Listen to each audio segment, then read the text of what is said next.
Jason when you're completed. We want to move on with our meeting, so we want to introduce Scott, who is going to introduce Nick's speech.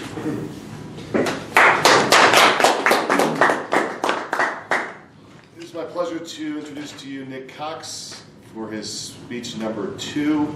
We're not actually certain it's going to conform to speech number 2 in the manual.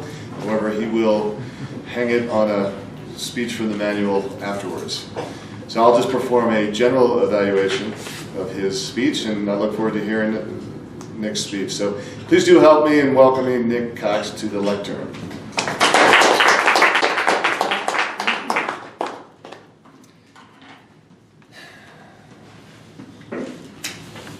Thanks, everyone.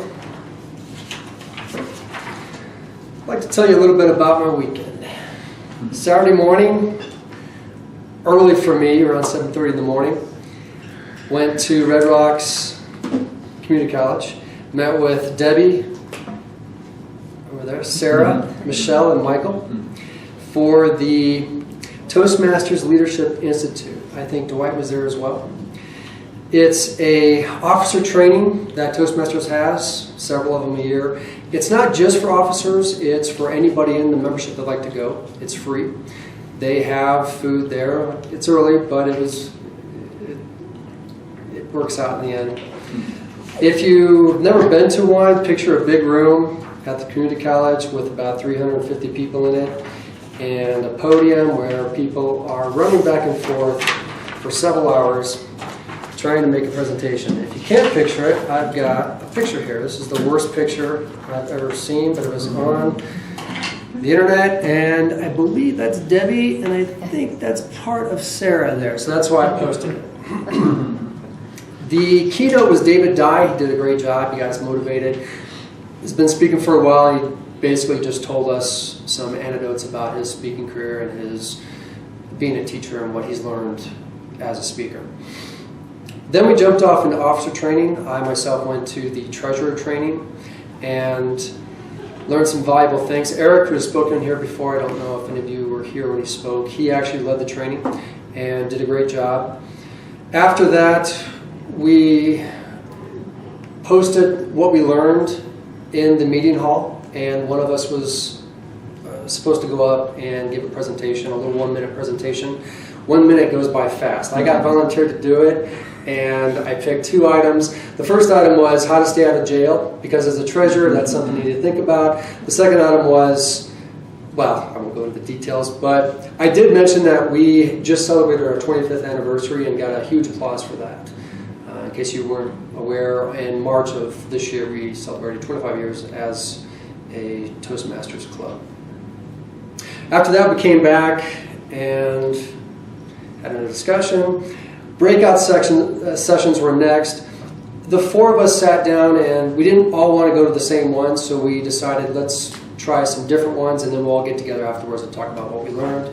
Mine was on judging competitions. If you're not aware, Toastmasters has district, regional competitions, also have local competitions. We could have a competition ourselves. A few years ago, because of problems, they instigated some training for the judges, the people who will actually be judging those that are speaking. And the training that I took was actually what came out of that decision. It was about 45 minutes, and I learned all about judging the different types of speeches. I've got a form here that they use to actually judge the speaker, so if you'd like to take a look at it, let me know afterwards and I'll hand it to you. You can take a look at it, make photocopies, whatever you need. After the breakout sessions, we all came back and listened to the world champion speaker of 2000, Ed Tate. Fantastic speaker. He's a motivational speaker. That's what he does for work. He's actually a member at the Cherry Creek Club, so he's local. And he did an impeccable speech. It was an example of some of the different motivational speeches that he's talked about. But he would go into his motivational speech, and then he'd stop and step back and explain to you what he was doing. So it was really educational in his techniques, the different styles he used, and why he was doing it. I'll give you one example. So if you go to TED Talks, I'm sure most of you are aware of the TED Talk system. they say there's 3 keys to giving a good speech. Number 1 is tell a story. Number 2 is use emotion. And number 3 are the rule of 3s. Repeat back to me. Number 1, tell a story. Tell a story. Number 2, use emotion. Use emotion. Number 3, rule of 3s. Rule of 3s. Excellent. So Ted talked about call and repeat. That's an example of call and repeat. You say something, you have the crowd repeat it back to you. Here's another example. 3 secrets to giving good speeches from TED Talks. Number 1, tell a Story. Number 2, use Emotion. Number 3, rule of 3s. Excellent. That's an example of call and respond. A way to engage the audience where they actually have to think a little bit. Third thing, all right, go ahead and stand up, if you wouldn't mind. Okay, 3 secrets to giving a good speech. Number 1, tell a story. Number 1, Tell a story. Number 2, use emotion. Number 2, use emotion. Number 3, the rule of 3s. You got it. Rule of 3s. Okay, you can all sit down. I'm sorry about that. Ed also talked about teach with audience participation, having people stand up, especially after a long speech.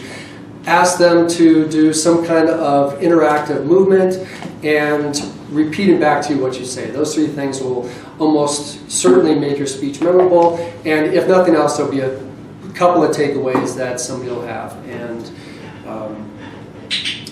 thank you. The last thing was they presented the area governors and had them all come up. Michael Friend is our new area governor. Just to clarify, I'm D2's area governor. This is D1. Sorry, So he's actually- not our area governor, but he is a new area governor. So we have an area governor who's in our club, which is a fantastic plus to our club. And I am really happy and proud that he's part of this. That was it. If you have any questions, please come to me and ask me afterwards. Thank you.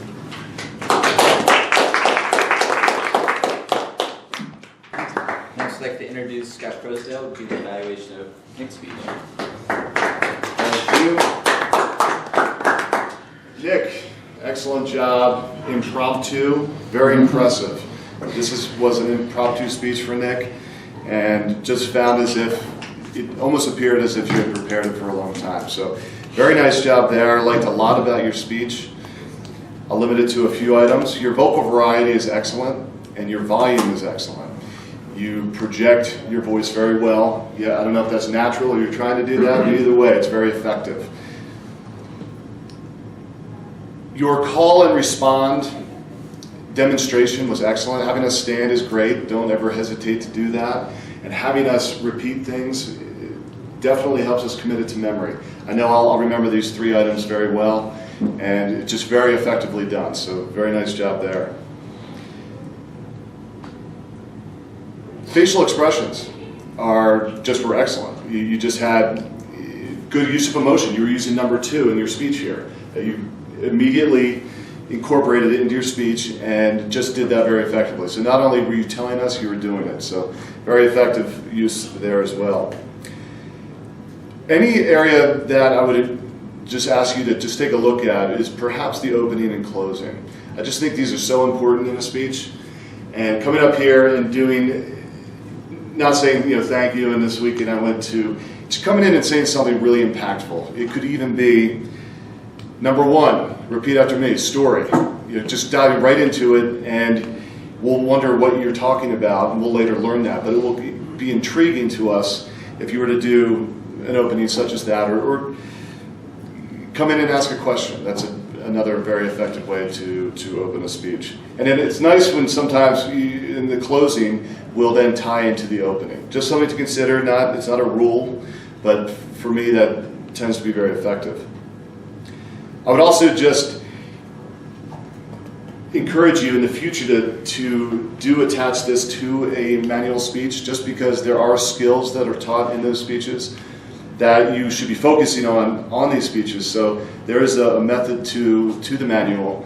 So I would just recommend maybe doing this speech again with those items in mind. So speech number 2 is about organizing your speech, and really go through the process that they recommend there, just so you can develop that skill scientifically, as Toastmasters has deemed educational. So that's really it. Again, very, very nice job. Really enjoyed it. I think we all learned something from it, and looking forward to speech number 3. Thanks.